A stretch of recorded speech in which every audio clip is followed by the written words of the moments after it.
Te extrañará que te escriba hoy 26 de diciembre, pero quiero aclarar ciertas cosas que me han ocurrido desde que te mandé mi carta, lleno de ilusiones, en las que te pedía que me trajeras una bicicleta, un tren eléctrico, una Nintendo 64 y un par de patines. Quiero comentarte, Santa Claus, que me maté estudiando todo el año, tanto que no solo fui de los primeros de la clase, sino que saqué puros 10 en el cole. No te voy a engañar. No hubo nadie que se portara mejor que yo, ni con sus papás, ni con sus hermanitos, ni con sus amiguitos, ni con sus vecinos. Hacía recados sin cobrar, ayudaba a los viejecitos a cruzar la calle y no había nunca algo que no hiciera por mis semejantes. Y sin embargo, qué huevos los tuyos, Santa Claus.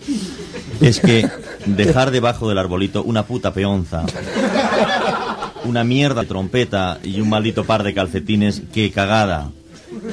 ¿Qué coño te has creído, barrigudo? O sea, que me porto como un imbécil todo este año para que vengas con una mierda de este calibre. Y no conforme con eso, el maricón del hijo de la vecina, que es idiota y sin educación, malcriado, desobediente, que le grita a su mamá, a ese tonto de las pelotas le trajiste de todo lo que te pidió.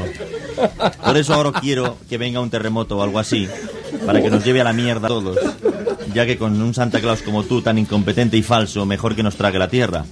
Pero eso sí, no dejes de venir el año que viene, porque voy a reventar a pedradas a tus putos y sarnosos venados, empezando por esa mierda de Rudolf que tiene nombre de homosexual. Te los voy a espantar para que tengas que joderte caminando a pie como yo, cabrón, ya que la bicicleta que te pedí era para ir al colegio, que queda tomar por culo de casa.